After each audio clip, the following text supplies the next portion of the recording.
que esses recursos não serão julgados imediatamente, não serão apreciados imediatamente. Eles ficarão lá nos autos, aguardando o quê? Presta atenção agora. A eventual interposição, aguardando a eventual interposição de recurso especial e de recurso extraordinário da apelação. Contra o acórdão da apelação. Então o recurso fica lá nos autos e ele só será processado após a interposição de um recurso especial e extraordinário contra o acórdão da apelação. Se não houver a interposição desses recursos contra a apelação, o retido não será processado. O retido não será processado. Tá bom? Então tome muito cuidado, porque essa é uma questão que cai nas provas e a gente acaba afastando a alternativa por desconhecer a existência, por desconhecer efetivamente a existência desse recurso na modalidade retida. Mas sempre contra acórdão proferido em sede de agravo de instrumento. Ok? Está entendido isso? Tranquilo. Presta atenção, presta atenção. Se for no juizado especial cível, você já sabe, contra o acórdão do colégio recursal, só se admite o recurso extraordinário. Também, desde que haja negativa de vigência à Constituição. Se não houver negativa de vigência à Constituição, não posso interpor o recurso extraordinário. Mais um dado importante. Eu não posso interpor um recurso extraordinário, ou melhor, ele não será recebido extraordinário, se a ofensa à Constituição for reflexa. For reflexa. Por exemplo, eu interponho recurso extraordinário alegando que houve cerceamento de defesa. Só que o cerceamento de defesa implica o quê? Na impossibilidade de produzir uma prova.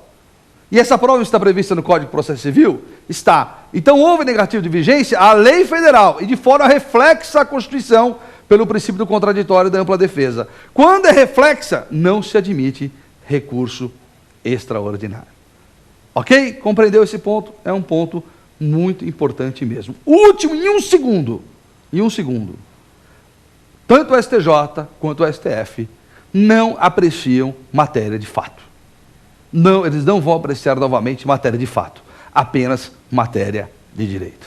Veja, aqui os pontos mais importantes. Você sabe também que se você ficou com dúvidas, você pode mandar um e-mail, não é? E participar do nosso programa, não é? Assim que você quiser, não é? Você vai mandar um e-mail aqui para nós, provafinal@lfg.com.br. Daqui a pouquinho, você não vai embora não, você vai ficar aqui. Daqui a pouquinho, aquele bloco lá, que eu gosto tanto, pergunte ao professor. É um segundo, espera aí, até daqui a pouquinho.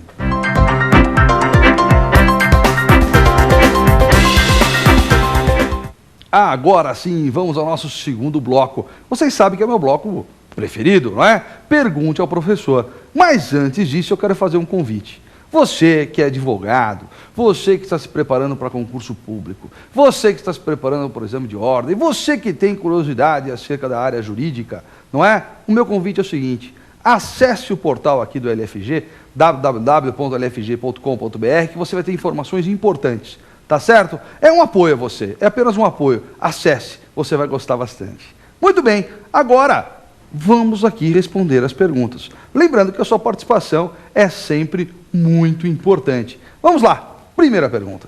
Professor Fábio Mena, eu tenho uma dúvida. Se mesmo com a interposição dos embargos declaratórios, ainda assim o Tribunal Superior se recusa a apreciar a questão suscitada, o que fazer?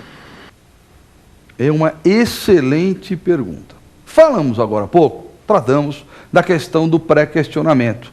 E eu disse que o pré-questionamento pode ser feito através de embargos de declaração. Qual é a pergunta? A pergunta é a seguinte: se mesmo com a interposição dos embargos de declaração, mesmo havendo pré-questionamento, o tribunal não receber o recurso, o que eu tenho que fazer? Presta atenção. Claro, cabe agravo contra a decisão denegatória?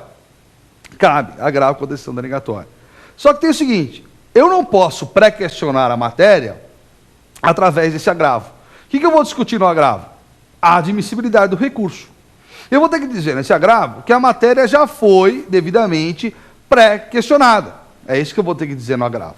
Portanto, tem que aprontar o pré-questionamento. Bom, mas o tribunal não recebeu, entendendo que não houve esse pré-questionamento. Como é que fica essa situação? Presta atenção. O entendimento majoritário é o seguinte, dos tribunais superiores. Se houve o pré-questionamento efetivo e, mesmo assim, o tribunal não recebeu o recurso, o Tribunal Superior deverá recebê-lo através de agravo. Por quê? Porque a parte se desincumbiu de pré-questionar. Se o tribunal não entendeu assim, o Tribunal ACO, ele cometeu um grande equívoco, né? Porque eu tentei pré-questionei a matéria e mesmo assim não recebeu o recurso, né? Existem casos muito interessantes. Certa vez me deparei com um caso, não é, onde a parte interpôs 4 vezes embargos de declaração contra a mesma decisão a fim de pré-questionar a matéria. E por incrível que pareça, o juízo não aceitou o pré-questionamento. 4 embargos de declaração. O que aconteceu? O Tribunal Superior recebeu os recursos por entender que houve efetivamente a tentativa de pré-questionamento e que isso não foi possível por conta do próprio Estado, por conta do próprio juízo. Tanto isso é verdade que não se aplica multa protelatória aos embargos de declaração quando ele tiver fins protelatórios.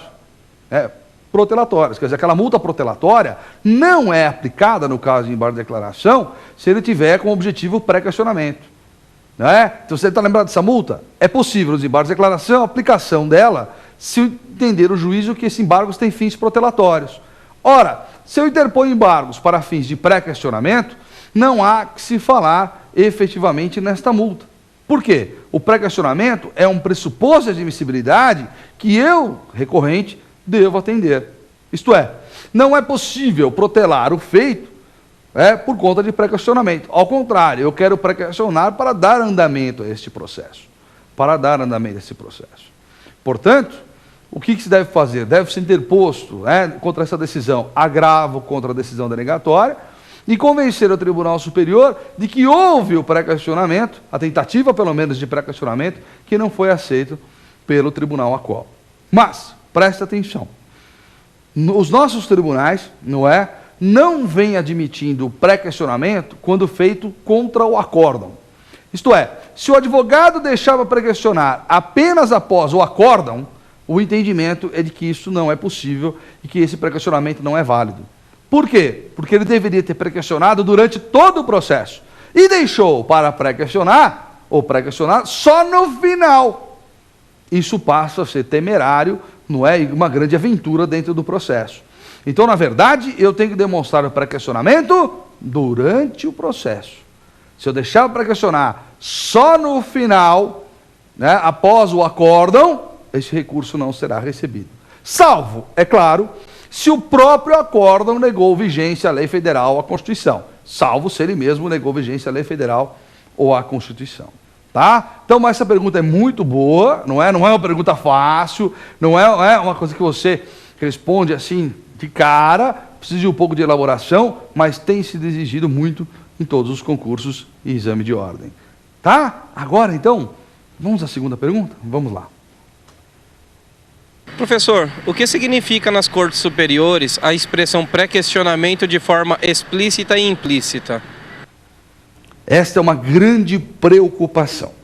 Pois bem, o recurso de embargos de declaração, ele não foi feito para o pré-questionamento. Recurso de embargos de declaração, ele existe para quê? Para esclarecer decisões. Qualquer decisão. Pois bem, só que ele começou a ser utilizado para fins de pré-questionamento. Os advogados começaram a utilizá-lo para fins de pré-questionamento. Por quê? Porque o fundamento aí é a omissão. O entendimento é que quando o juiz, por exemplo, o juiz nega a vigência à Constituição, ele significa que ele foi omisso. Ele deixou de analisar a Constituição. Então, o que eu faço? Interponho embaixo da declaração e digo o seguinte: Excelência, olha, houve negativa à Constituição e não há nada nessa sentença acerca disso. Por favor, se manifeste sobre esse ponto. Por quê?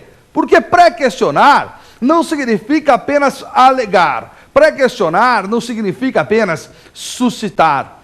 Pré-questionar significa suscitar, alegar uma matéria e forçar o Estado a que se manifeste acerca dela. Eu preciso da manifestação. Então eu interponho embaixo da declaração dizendo que houve omissão do juiz, por exemplo.